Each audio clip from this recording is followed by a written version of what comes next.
আপনি বুঝেন না? ওকে জাহান্নাম থেকে বাঁচাবে কে? ওকে আল্লাহর কথা মনে করাবে কে?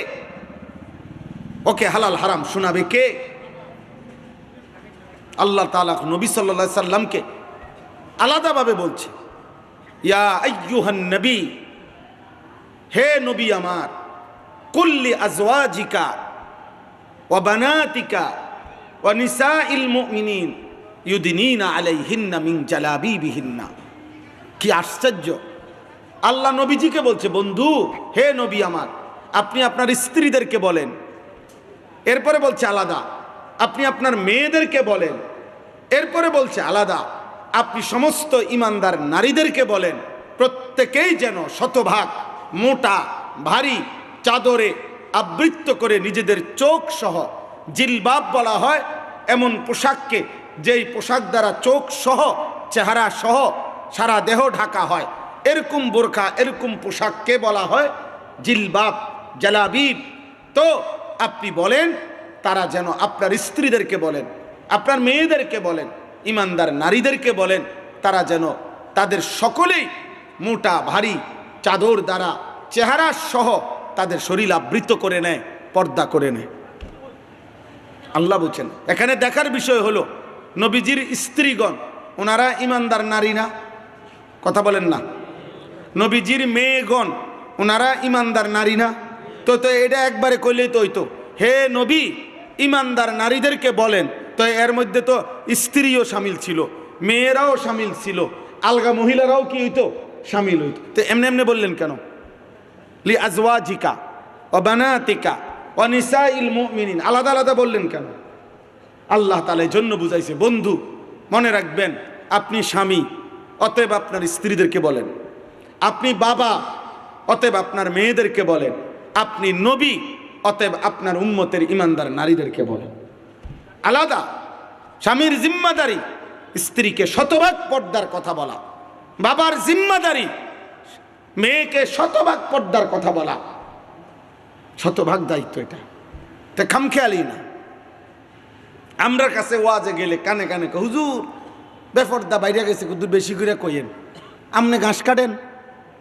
হ্যাঁ, আপনি ঘাস নি কাটেন বৈশা বৈশা, গপ মারেন আপনি। আমরাও আপনার সমস্ত ঘরে, কেন আপনার ঘরে কোনো নারী নাই? আপনি এতটুকুর জিম্মাদারি নেন। আপনার স্বজন নাই, আপনি একটু জিম্মাদারি নেন না? সব কাজ ইমাম সাহেবের কাঁধে দিয়ে দিছে।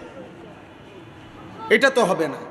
একটি সমাজের পরিবর্তন প্রত্যেকের সম্মিলিত উদ্যোগে সম্ভব। আপনাদেরকে আমি একটা ছোট্ট উদাহরণ বলি।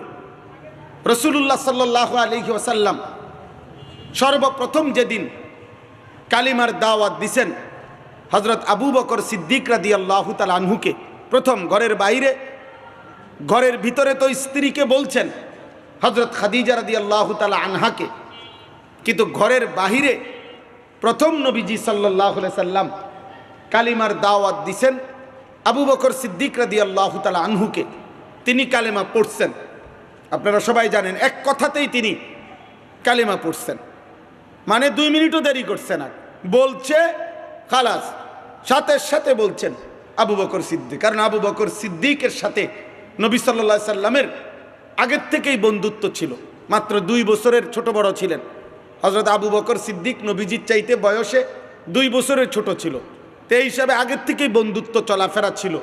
আর আবু বকর সিদ্দিক জানতেন যে এই বন্ধু যেদিন থেকে পরিচয় সেদিন থেকেই দেখছেন কোনোদিন এক জাররা মিথ্যা বলতে পারে না, বলে নাই, অতএব যা বলেছে তা সত্যই। তো সাফ কালিমা পড়ছেন। কারণ আমার প্রশ্ন হলো, বোঝানোর উদ্দেশ্য হলো, আবু বকর সিদ্দিক রাদিয়াল্লাহু তাআলা আনহু নবীজির দাওয়াতে কালিমা পড়ছেন।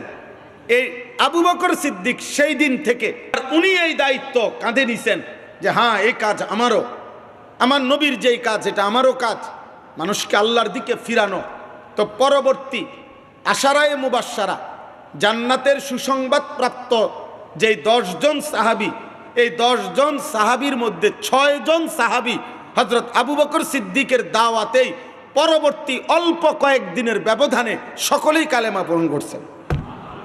স্পষ্ট তারিখে আমি নিজ চোখে পড়ছি। হ্যাঁ, হযরত আব্দুর রহমান ইবনে আউফ, হযরত সাদ ইবনে আবি ওয়াক্কাস, এই সাহাবীরা, হযরত জুবাইর ইবনুল আওয়াম, হযরত তালহা, ওনারা আবু বকর সিদ্দিকের দাওয়াতে কালিমা পড়ছে। তাইলে মানে বলার উদ্দেশ্য হইল, আমার প্রথম কথাটা আমি একটু লম্বা করলাম, অর্থ হইল আপনাদের সবার কাছে উদ্যোগ। আলহামদুলিল্লাহ, আমরা এসে দেখলাম অনেক নওজোয়ান ছেলে এই মাহফিলটাকে বাস্তবায়ন করার জন্য অনেক কষ্ট করেছে। আপনারা তাদেরকে উৎসাহ দিবেন, আপনারা তাদেরকে আগলায় নেবেন। বয়স্ক বাবা চাচারা তাদেরকে প্রেরণা দিবেন। কিছু মানুষের, বয়স্ক লোকের কিছুটা বদভ্যাস আছে, খোঁচা মারে, আরে কি এর ওয়াজ করাইবা, নমাজ পড়ো না, হ্যাঁ তোমরা ওয়াজ করাইবা, হুদা টোটো কইরা করো, এই একটা বেটকি দিলে নারী, মানে তার উৎসাহটা নষ্ট করে। আরে আপনি তাকে পজিটিভ বলেন যে আব্বা মাশাআল্লাহ মাহফিল করাইছো, এবার নামাজও পড়ো, মাহফিল সাজাইছো তো আলহামদুলিল্লাহ আমরা শুনছি তোমাকে কষ্ট করছো তোমরা ওয়াজ, চলো এবার তোমাকে জিন্দিগিও সাজাও। এভাবেও তো বলা যাইতো নাকি? এভাবে বলা সম্ভব না। অতএব প্রত্যেকেই নিজ নিজ জায়গায় আল্লাহর কথা বলতে হবে। সবাই মিলে বললে, সম্মিলিত উদ্যোগে রাসূলুল্লাহ সাল্লাল্লাহু আলাইহি ওয়াসাল্লামের সাহাবারা এটাই বুঝছেন। নবীজি ওই যে বললাম আরাফার ময়দানে বিদায় হজ্জে যখন বলছেন সব কথা শেষ, তখন আল্লাহর নবী সাল্লাল্লাহু আলাইহি সাল্লাম সাহাবায়ে কেরামকে বলছেন ফালিয়ুবাল্লিগিশ শাহিদুল গায়িবা, আজকে তোমরা যারা উপস্থিত, গত 23 বছরে আমি তোমাদের কাছে যে দিন পেশ করেছি, এবার তোমরা অনুপস্থিত অনাগত মানুষের কাছে আমার এই কালেমা, আমার এই দিন, আমার এই মেহনত, আমার এই কোরআন সুন্নাহর কথাগুলো, আখিরাতের কথাগুলো তোমরা পৌঁছাইবা। সাহাবায়ে কেরাম এই যে বুঝা বুঝছেন, ১.৫ লাখ সাহাবী, ১.৫ লক্ষ সাহাবীর চাইতে বেশি কম আরাফাতের ময়দানে ছিলেন।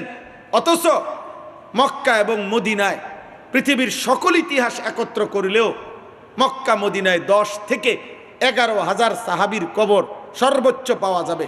সকল হিসাব করলে 10-11,000 সাহাবীর কবর আছে মক্কা মদিনার মধ্যে। অথচ ১.৫ লাখ সাহাবী তো আরাফাতের ময়দানেই ছিলেন, আর বাড়িঘরেও তো ছিলেন। ওই বছর ওনারা কি একেবারে দরজা জানালা বন্ধ করে হজে গেছে গা? বাড়িঘরেও তো অসুস্থ, দুর্বল, বৃদ্ধ, বাচ্চা এমন ছিল না আরো? তো ওদের বাদে দিলাম, ১.৫ লাখে ধরেন, 1,25,000 ধরেন, তো 10-11,000 সাহাবীর কবর যদি মক্কা মদিনায় হয়, আপনি ধরেন না 15,000, তো আরো 1,10,000 সাহাবীর কবর কোথায়? ওনারা কই গেলেন? ওনারা তো মক্কায় নাই, ওনারা তো মদিনায় নাই, তো ওনারা কি করলেন? ওনারা রাসূলুল্লাহ সাল্লাল্লাহু আলাইহি সাল্লামের ইন্তেকালের পরে উম্মতকে আল্লাহর কালেমা পৌঁছানোর জন্য পৃথিবীর প্রতিটা প্রান্তে আল্লাহর কালেমা ওনারা পৌঁছায় দিয়েছেন। যেখানেই মানুষের অস্তিত্ব দেখছেন, হাল মিন ওয়ারাইকুম আহাদ, কিতাবের মধ্যে তারিখে আছে সাহাবায়ে কেরাম এভাবে মহল্লায় গিয়ে গিয়ে মানুষকে কালেমার দাওয়াত দিয়ে কালেমা গ্রহণ করিলে বলতেন, হাল মিন ওয়ারাইকুম আহাদ, তোমাদের পশ্চাতে পিছনে তোমাদের জানা মতে আর কোথাও মানুষের অস্তিত্ব আছে কিনা? লোকেরা বলতো 50 মাইল দূরে, 30 মাইল দূরে আরো লোক আছে, ওনারা সেখানে গেছেন, সেখানে কালেমা প্রচার করছেন।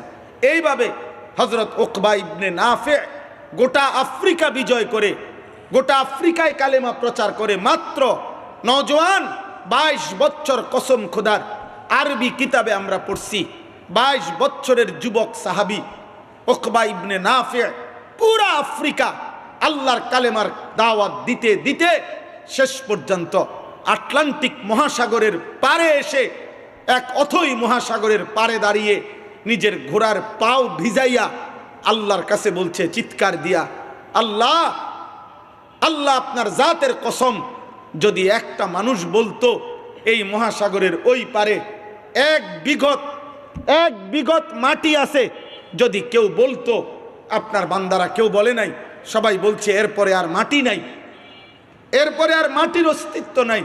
আল্লাহ আপনার জাতের কসম, কেউ যদি বলতো আমাকে যে এই সাগরের ওই পারেও এতটুকু মাটি আছে, মাটির অস্তিত্ব আছে, তো আল্লাহ আপনার জাতের কসম আমি সেই মাটিতে গিয়েও আপনার কালেমার পতাকা উড়াই দিয়ে আসতাম, আপনার দিন পৌঁছাইতাম।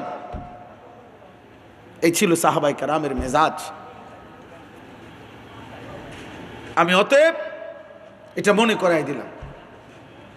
আমার বিশেষ কথা, আমার কওমির সন্তান যারা তালিবে ইলম ভাই, কওমি মাদ্রাসায় পড়ুয়া তালিবে ইলম এখানে অনেক, তোমাদের কাছে আমার অনুরোধ ভাইয়া, হাত জোর করে অনুরোধ, দোস্ত আমার, এই পৃথিবী উল্টে যাক পাল্টে যাক, প্রত্যেকটা মানুষের হাতে হাতে তোমার সমবয়সী ধরে নাও একটা একটা বড় মোবাইল, সবাই নারী দেখুক, ছবি দেখুক, সবাই যা মন চায় তাই করুক, দুনিয়া হাজারবার ভোগ করুক, কিন্তু কওমির সন্তানরা তোমরা উম্মতের আখিরি চেরাগ, শেষ আশার প্রদীপ, এই উম্মতের শেষ ব্যক্তিটাকে আল্লাহর দিন পৌঁছাইবা, এই নিয়ত করে তোমরা এই চারিদিকের পৃথিবীতে যত আধুনিকতার, যত চাকচিক্য, যত তামাশার, যত ভোগ, যত রকমের নাফরমানি চলছে, এর মাঝখানে দাঁড়াইয়া তুমি আমি বলতে হবে, আগারচে বুত হে জামাত কি আস্তিনু মে মুঝে হ্যাঁ হুকমে খুদা লা ইলাহা ইল্লাল্লাহ।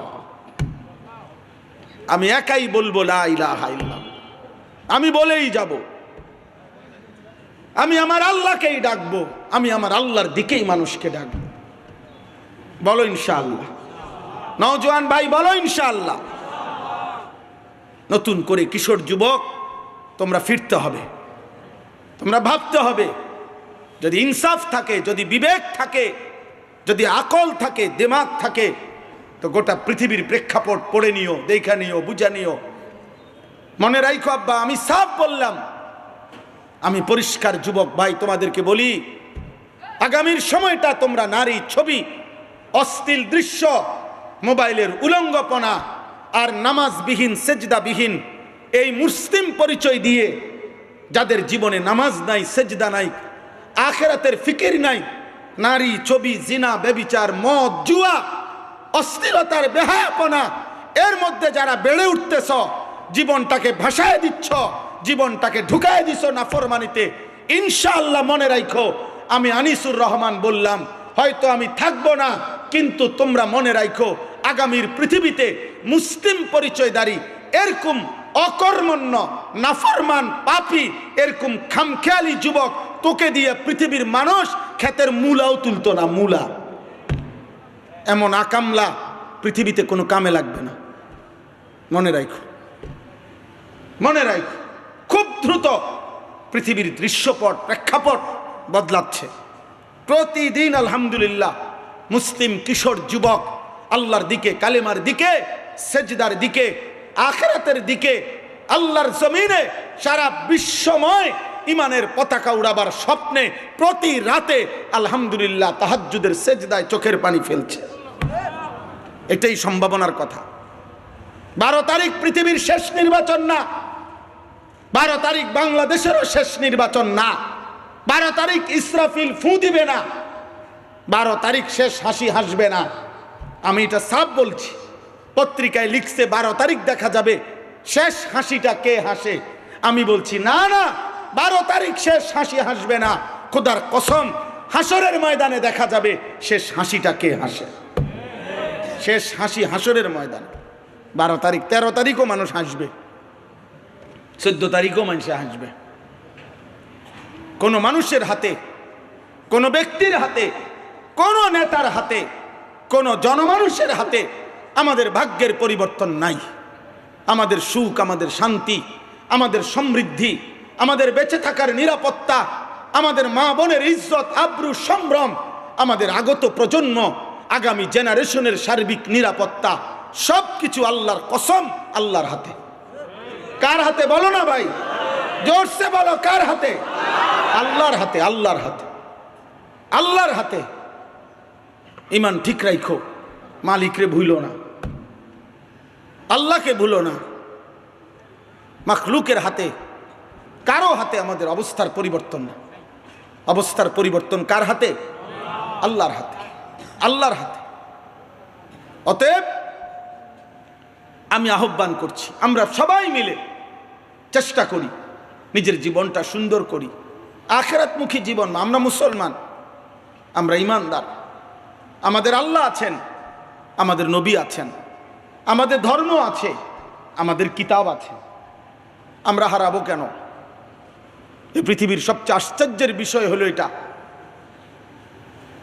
যার কাছে এই 4টা নিয়ামত আছে সে পথ হারাবে কেন? আল্লাহ যার সৃষ্টিকর্তা রব, নবী মুহাম্মদ সাল্লাল্লাহু আলাইহি সাল্লাম যার রাসূল, কোরআন যার কিতাব, ইসলাম যার ধর্ম, এই 4টি নিয়ামত যাকে আল্লাহ একসাথে দান করছেন, সে পথ হারাবে কেন? সে চরিত্রহীন হবে কেন? সে মদখোর, নেশাখোর, গাঁজাখোর হবে কেন? সে বেনামাজি হবে কেন? বলো আব্বা, বলো ভাই। অনেক যুবকের চেহারা দেখলে বোঝা যায় বাপ সারাদিন এক ওয়াক্ত নামাজও পড়ো নাই। আমি দাঁড় করাইতে পারুম আব্বা, বেনামাজির চেহারা দেখলেই চেনা যায়। বেনামাজির চেহারা পাষাণ, বেনামাজি বেয়াদব, বেনামাজি অসভ্য, বেনামাজি গাদ্দার, বেনামাজি মুতাকাব্বির অহংকারী, বেনামাজি শতভাগ বেয়াদব। আসমানের নিচে জমিনের উপরে শতভাগ 100% পিওর বেয়াদব, যার কপালে সেজদা নাই, ও শতভাগ বেয়াদব। এটা কোনোভাবেই আরো পৃথিবী না বেটা, সারা পৃথিবীর সবগুলা ইউনিভার্সিটির ডিগ্রি একসাথ কইরাও যদি তোমার মাথা তুলে দেওয়া হয়, অথচ মুসলিম পরিচয়ধারী, তুমি সেজদা দাও না, হালাল হারামের পার্থক্য বোঝো না, মাকেও দেখো, বোনকেও দেখো, মোবাইলের নর্তকীও দেখো, বেহায়া নারীর সাথে, হারাম নারীর সাথে প্রেমও করো, সম্পর্ক করো, তোমার মধ্যে হালাল হারাম নাই। তুমি পানিও খাও, মদও খাও, তুমি পানিও খাও, মদও খাও, তুমি হালাল টাকাও নাও, কিস্তির টাকাও নাও, লোনের টাকাও নাও, সুদের টাকাও নাও। হালাল হারামের পার্থক্য যার মধ্যে নাই, সে ইমানদার মুসলমান পবিত্র মানুষ কোনোদিনও হইতে পারে না। ওই ভদ্রলোক হইতে পারে না, ও অসভ্য, ও অভদ্র, ও বেয়াদব, যার মধ্যে হালাল হারামের পার্থক্য নাই।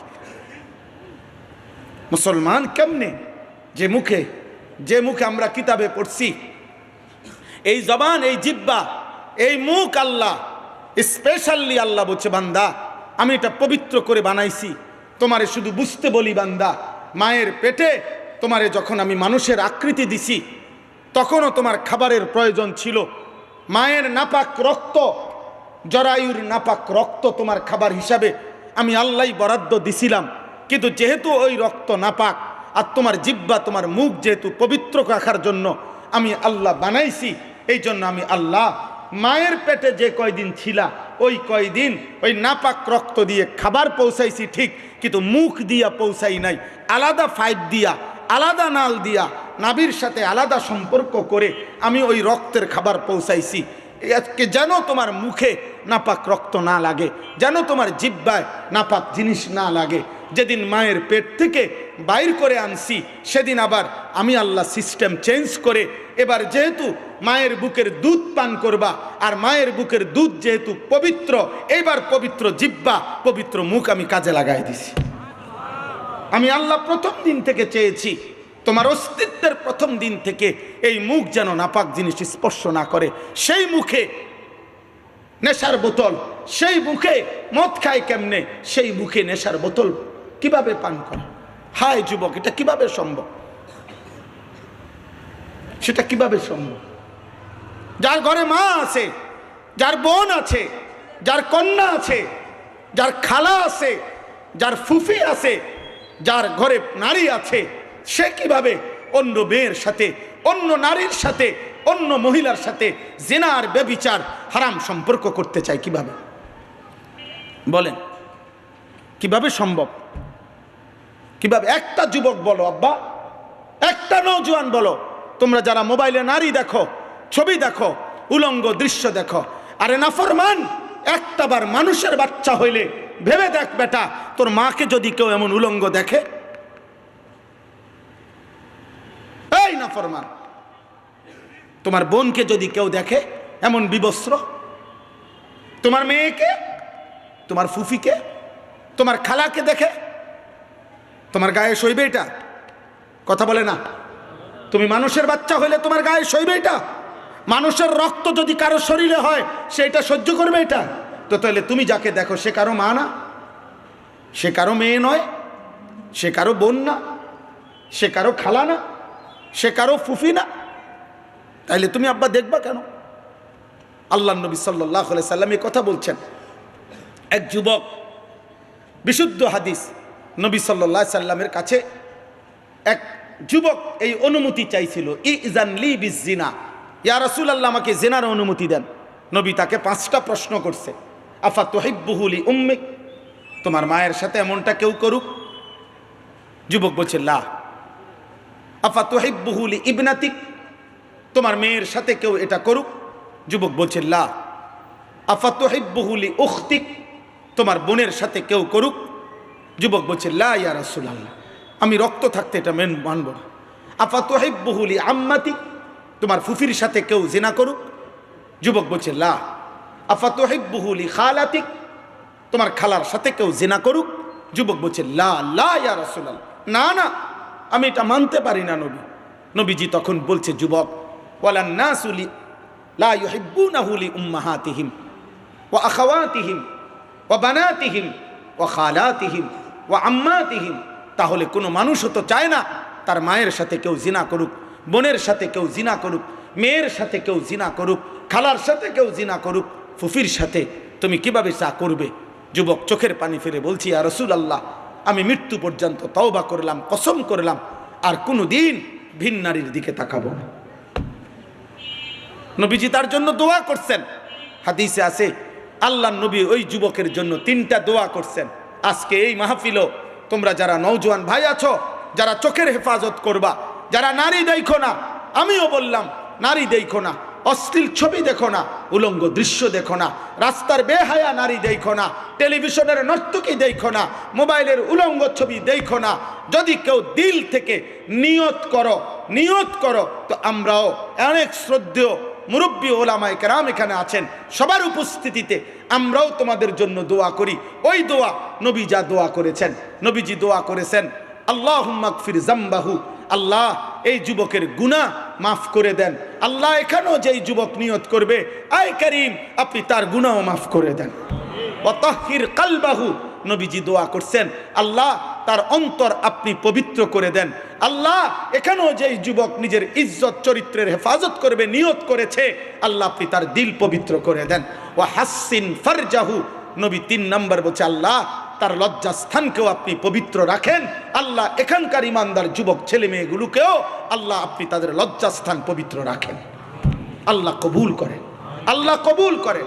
আমার ভাই শোনো ভাই, রাসূলুল্লাহ সাল্লাল্লাহু আলাইহি সাল্লাম বলছে, আমার কাছে আরবি তাফসীর আছে, আত তাফসীরুল মুনির, এই তাফসীরের মধ্যে আছে রাসূলুল্লাহ সাল্লাল্লাহু আলাইহি সাল্লাম বলছে, মান শারিবাল খামরা ওয়া জানা, আহা সাংঘাতিক কথা এটা। নবীজি বলছে, যে ব্যক্তি মদ পান করে এবং জিনা ব্যভিচার করে, এই 3 জিনিস মনে রাখবেন, 1 খতিয়ানে 3 দাগ। এই 3টা একসাথের বিষয়। যেখানেই মদ আছে সেখানেই নারী আছে, যেখানেই নারী আছে সেখানে মদ আছে। 3 জিনিস একসাথে চলে, 1 মদ, 2 গান বাদ্য, 3 নারী। যেখানেই নারী আছে সেখানে মদও আছে, গান বাদ্য আছে। যেখানে গান বাদ্য আছে সেখানে নেশাও আছে, নারীও আছে। যেখানে নেশা আছে সেখানে গান বাদ্য আছে, নারীও আছে। এই 3টা একসাথে। আল্লাহ নবী সাল্লাল্লাহু আলাইহি সাল্লাম বলেন, যে মদ পান করলো এবং জিনা করে, খোদার কসম নবীজি বলছে, নাজা আল্লাহু মিনহুল ঈমান কামা ইয়াখলাউল ইনসানু আল কামিসা মিন রাসিহি। আহা, নবীজি বলেন, আল্লাহ তাআলা এই জিনাকার এবং মদখোর, এই গাঁজাখোর, ফুট্টাখোর, বাবাখোর, এই ডাইলখোর, ইয়াবাখোর, হারামখোর, এই ব্যভিচারী, লম্পট, চরিত্রহীন, তার কলিজা থেকে আল্লাহ ঈমানটা এভাবে টেনে বের করে ফেলে, কোনো মানুষ তার শরীর থেকে গায়ের জামা যেমনে খুলে ফেলে। বুঝলেন কি ভয়ানক কথা? হায় হায় হায়, যদি এই ঈমান আর ফেরত না দেয়, তুমি তো তওবাই করো না, ঈমান ফেরত দিব কি দিয়া? তুমি তো জানোই না পাপ, তুমি তো পাপ বুঝোই না। হ্যাঁ, সারা রাত উলঙ্গ ছবি দেখতে দেখতে যদি ঘুম আসে, যদি এই ঘুম আর না ভাঙ্গে, মদের আড্ডায় যদি সময় পার করে এসে এরপরে আর যদি ঘুম গেল আর ঘুম না ভাঙ্গে, তওবাও তো সে করে না, সে তো জানেও না তওবা কি, সে তো জানেও না তওবা কি। হাজারো লাখো মানুষ তো জানেই না তওবা কি। তওবা বুঝে দুই একজনে। 90 বছরের বুড়া মিয়া, 80 বছরের বুড়া মিয়া যখন একদম শেষ, লম্বা হয়ে গেছে, চিত্তিয়ে গেছে, দম টানতে আছে, এরম নিঃশ্বাস টানে, লম্বা সোজা হয়ে গেছে, এইবার হুজুর একজন আনছে 500 টাকা দিয়া, তওবা করাই দেন। আব্বারে তওবা করাইয়া হুজুর ধরেন টাকা 500 রাখেন, আব্বারে তওবা করাইয়া, আব্বারে 60-70 বছর যে বিড়ি খাইছে, সিগারেট খাইছে, টেলিভিশন দেখছে, গালিগালাজ করছে, কিস্তি লইছে, সুদ লইছে, এ যা আছে এমনি 500 টাকার ভিতরে মাফ করাইয়া আব্বারে বেহেস্ত বুঝাই দেয়। বাহ, বেহেস্ত ইমাম সাহেবের আব্বার সম্পত্তি, বেহেস্ত ইমাম সাহেব টেন্ডার লইছে, বুঝেন নাই? তওবা, তওবা, যে বেটারে তওবা করা, এ বেটা পূর্ব নাই পশ্চিমও নাই, এ বেটার উত্তরও নাই দক্ষিণও নাই, এ বেটা কি কয়, এ বেটা আসে না কান্দে, বেটা এটাও কইতারে না। ওনার তো কোনো হোক বায়ে নাই, খবরই তো নাই ওনার, ওনার কি তওবা করাইতেছেন আপনি? উনি তো কিছু বুঝেই না এখন। খামখেয়ালি আর কি, খামখেয়ালি, খামখেয়ালি। অথচ আল্লাহ তাআলা তো বলছেন, বান্দা তোমার হায়াত যে পরিমাণ, তোমার গুনাহ যদি হয় এই পরিমাণ, মনে করেন কারো বয়স 60 বছর, তো 60 বছরে যত ঘন্টা, যত মিনিট, যত সেকেন্ড, যত মুহূর্ত, আল্লাহ বলছে বান্দা গুনাহ যদি হয় এই পরিমাণ, ঠিক এত ঘন্টা এত মিনিট, মানে 1 সেকেন্ড নেকি নাই, একটা সেজদা নাই, একবার আল্লাহ ডাকো নাই, আমার একটা বন্দিগিও করো নাই, কোনো অসুবিধা নাই বান্দা। তুমি এখন আজকে যদি কোনো দিন তোমার অনুভূতি আসে, তুমি গুনাহ ছেড়ে দিয়ে চোখের এক ফোঁটা পানি ফেলে আর করবা না, ওয়াদা দিয়ে আমি আল্লাহর কাছে তওবা করো, ওয়া আনিবু ইলা রাব্বিকুম ওয়া আসলিমু লা, তুমি ফিরে আসো, তওবা করো। কুল ইয়া ইবাদিয়াল্লাযীনা আসরাফু আলা আনফুসিহিম, পুরা জিন্দেগি যদি গুনার মধ্যে থাকো, যদি দিল থেকে তওবা করো, যদি বুঝে শুনে তওবা করো, যদি গুনাহ ছেড়ে দাও আর করবা না, ওয়াদা দাও, লজ্জিত আর অনুতপ্ত হয়ে চোখের এক ফোঁটা পানি ফেলে আল্লাহ বলে দিল থেকে কলিজা ছিঁড়ে ডাক দিতে পারো, আল্লাহ বলে বান্দা আমি একবারে 60 বছর 90 বছরের গুনাহ একসাথে মাফ করে দাও।